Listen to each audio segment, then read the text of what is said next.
Welcome to Popternative, where we dive into topical discussions from the worlds of pop culture, social media, and sports. Here is your host, Peter Remoliotis, aka PD Beats. PD Beats here from Popternative, speaking to Shaun and Brian about Outer Range, which is going to be available premiering Prime Video April 15th. Thank you both for your time. Thank you. Good to be with you. Brian, this is a really interesting show. My favorite thing about this show is you threw a lot in there. It's a lot of genres. I'm curious if that's kind of the early discussions, basically being like, we don't want to make something that's going to be in one box. We kind of want to experiment. Is that the early discussions of a show like this?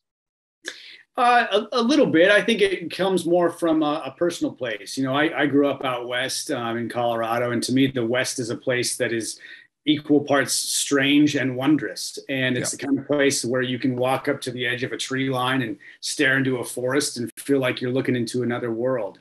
It's a place where these exteriors really shape interiors. And so from that came the story of a Wyoming rancher that one day stumbles upon this metaphysical void in the earth, and the interior voids within him and within his family start to be unearthed and revealed, and a catastrophic chain of events begins to occur. But I think towards your question, it's, it was really important to all of us making it that the sci-fi elements of the show did not feel extraterrestrial, but terrestrial, that they were really of the earth, so that we could tell a story about real people grappling with the unknown, and really feel like, this is what it's like when the unknown comes and meets you at your kitchen table or in your backyard, you know? Oh, absolutely. Shaun, I really enjoy your performance in this show. Your character is a very complex character, like a lot of characters in this series. I'm just curious, in terms of preparation, I don't know how much preparation you do before your roles and everything, but what were kind of the questions you were asking with this character before kind of stepping into the shoes? I'm curious about that in terms of the development of what we saw on screen. Well, first off, let me thank you so much. Yeah, no problem. There's a lot of questions. You start with the basic questions like, who are they? Where did they come from? What was their childhood like? Because I think that really informs who that is as a human being. Yep. If you look at any psychologist from Freud to Jung, on and on, they always speak about the informative years of the childhood, and that's really what dictates who they become.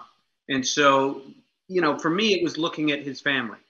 Yep. What family was like, because family in this world, in the West, is about survival, and strength.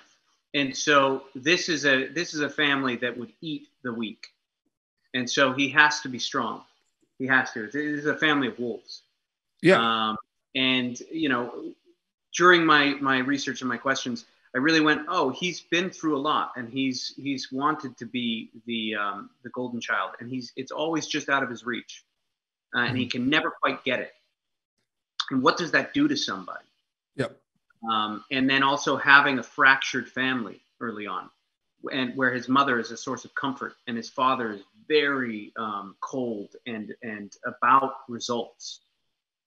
He doesn't care about your feelings. Yep. And so what does that do to somebody? Were sort of the primary questions that I was asking. And then what is if he comes from a childhood of pain and fracturedness, how does he regain his composure, and what can he do to keep away the pain in his life? And to me, I felt that was control. That if you can get successful enough, and you can get enough money, and you can which is what his dad is doing. So he's ultimately kind of becoming his father in a way. Yeah. It's a little bit of a Darth Vader sort of thing.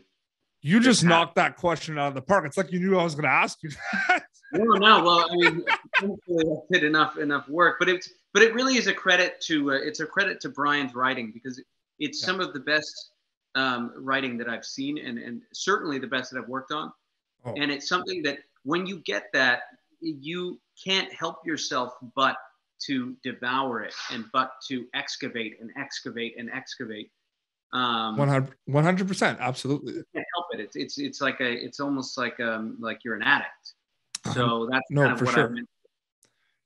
Brian, this is something I really wanted to ask you, because we've been watching as a society, especially in the pandemic, a lot of TV and a lot of movies. And it's one of those things where there's many things that we kind of put on in the background while we're finishing up some work, right? We're watching it kind of passively. We're not really paying attention. This is not the show for that. Like, you really have to pay attention because, you know, you go away and like you blink and you miss a big detail. Is that something you ever thought about a little bit with that kind of the mindset you want your audience to be in a show? Because you really have to be like into it and stimulate and pay attention, in my opinion.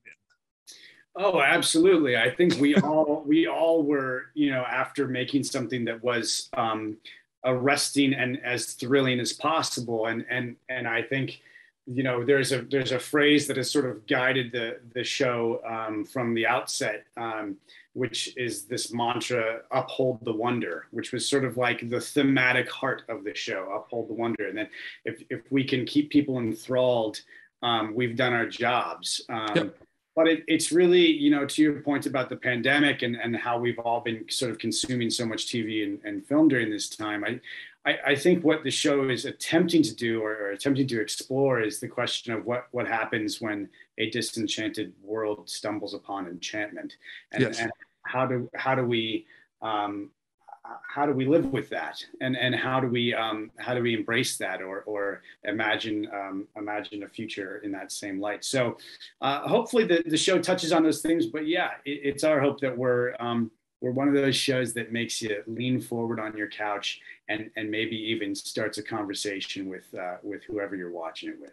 For sure. Brian, Shaun, thank you both so much for your time. Outer Range premiering on Prime Video April 15th. Thank you so much for your time. Thank you. Thank you so much. Thank you for tuning in to Popternative. Make sure to check out our past episodes of Popternative on YouTube. Be sure to like Popternative on Facebook and follow us on Twitter. This has been an Autograph Communications production.